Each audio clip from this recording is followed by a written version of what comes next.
வணக்கம் நண்பர்களே, welcome back to புது வீடியோ. இன்றைக்கி நம்ம சேனலில் நாம் என்ன பார்க்க போகிறோம்னா, நாம் எப்படி கீமா பரோட்டா செய்யறதா பார்க்க போகிறோம். ஸோ வாங்க வீடியோக்குள்ளே போகலாம். இப்போ 1/2 கிலோ கொத்துக்கறியை நல்லா கழுவிட்டு நாங்கள் மஞ்சத்தூள் போட்டு இந்த மாதிரி பரட்டி வச்சுக்க போகிறோம். உப்பு போடாமல் நல்லா பரட்டி வச்சுக்கலாம். ஒரு வெங்காயத்தை எடுத்து பொடியாக கட் பண்ணிக்கலாம். ஒரு பாத்திரத்தில் 5 ஸ்பூன் எண்ணெய் சேர்த்துக்கோங்க. பொடியாக கட் பண்ணியிருக்க வெங்காயத்தை சேர்த்துக்கலாம். இதில் ஒரு பச்சை மிளகாவை நான் பொடியாக கட் பண்ணி போட்டிருக்கேன். அதே மாதிரி நீங்களும் சேர்த்துக்கோங்க. இப்போ வெங்காயத்தை நல்லா வதக்கிக்கலாம். இப்போ வெங்காயமும் பச்சை மிளகாவும் நல்லாவே வதங்கியிருக்கு. இப்போ நம்ம மஞ்சள் போட்டு ஊற வச்சுருக்க கொத்துக்கறியை நம்ம வெங்காயத்தில் சேர்த்துடலாம். இப்போ நல்லா வதக்கிக்கோங்க. இப்போ நம்ம கறியை நல்லா வதக்கிட்டோம். இப்போ பார்த்திங்கன்னா ஓரத்துலலாம் தண்ணி விட ஆரம்பிச்சிடுச்சு. ஒரு மூடி போட்டு நம்ம கறியை மூடி வச்சிடலாம். ஒரு கப்பில் வந்து நம்ம 4 ஸ்பூன் தயிர் எடுத்துக்கலாம். நான் இதில் 1 ஸ்பூன் சீரகத்தூள் சேர்த்துக்க போகிறேன். 1 ஸ்பூன் மிளகாத்தூள், 1 ஸ்பூன் கரம் மசாலா. இப்போ இதை நல்லா மிக்ஸ் பண்ணிக்கோங்க. இந்த மாதிரி கலந்து விட்டுக்கோங்க. இப்போ பார்த்திங்கன்னா இந்த மாதிரி கலந்து ஒரு பேஸ்ட் பதத்துக்கு கொண்டு வந்துடலாம். இப்போ அதை தனியாக எடுத்து வச்சிடலாம். இப்போ நம்ம மூடி வச்சுருக்க கறியை திறந்து பார்ப்போம். இப்போ பாருங்கள், ஓரளவுக்கு தண்ணி விட்டு இருக்கு.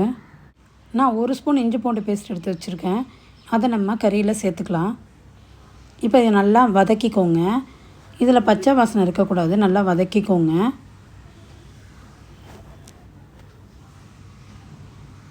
ஒரு 2-3 செகண்ட் நீங்கள் வதக்கினாலே போதும். இப்போ இது நல்லா வதக்கியாச்சு. கொஞ்சம் நேரம் மூடி போட்டு மூடி வச்சிடலாம். இப்போ நம்ம மூடி எடுத்துகிட்டு பார்ப்போம். தண்ணி ஓரளவுக்கு வற்றி நல்லாவே இருக்குது. இப்போ நம்ம பொடி பண்ணி வச்சுருக்க காஞ்ச மிளகாய் வந்து 1 ஸ்பூன் சேர்த்துக்கலாம். இப்போ இதை நல்லா கலந்து விட்டுக்கோங்க.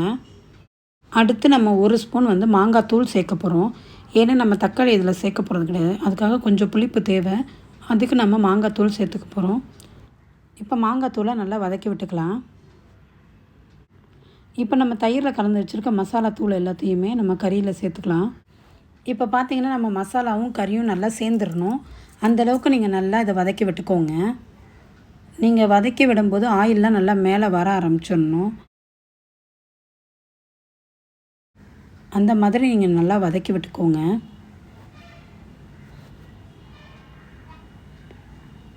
இப்போ பார்த்திங்கன்னா எப்படி பாருங்கள், நல்லா மிக்ஸ் ஆகிருக்கு.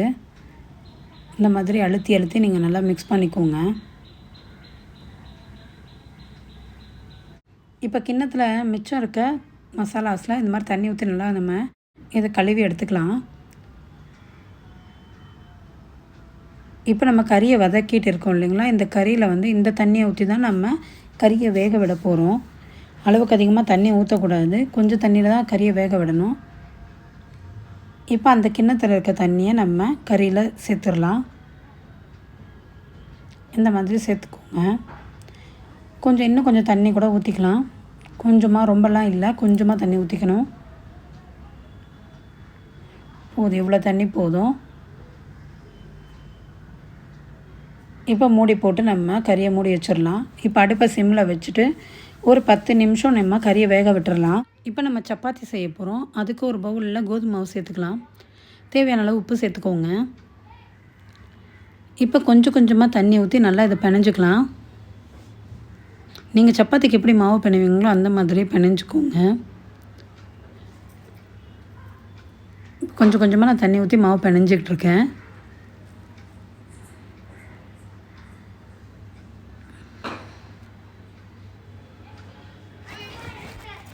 இப்போ நம்ம மாவு பிணைஞ்சாச்சு. ஒரு 5 நிமிஷத்துக்கு மாவு நல்லா ஊறட்டும். இப்போ நம்ம வேக வச்சுருக்க கறி எப்படி இருக்குன்னு பார்ப்போம். இப்போ பார்த்திங்கன்னா கறி நல்லாவே வெந்துருச்சு. மசாலா நல்லா மிக்ஸ் ஆகிடுச்சு. இப்போ பாருங்கள், ஆயிலெலாம் நல்லா வர ஆரம்பிச்சிருச்சு. இதுதான் சரியான பதம். நம்ம அடுப்பை அமர்த்தி இறக்கிடுவோம். இப்போ நம்ம ஒரு உருண்டை மாவு எடுத்துக்கலாம். இந்த மாதிரி உருட்டிக்கோங்க. இப்போ மாவில் போட்டு பரட்டி கொண்டு வந்துடலாம். இந்த மாதிரி கல்லில் வச்சு நீங்கள் சப்பாத்திக்கு திரட்டுற மாதிரி திரட்டிக்கோங்க. நம்ம திரட்டி வச்சுருக்க மாவில் வந்து நம்ம கறியை சேர்த்துக்கலாம்.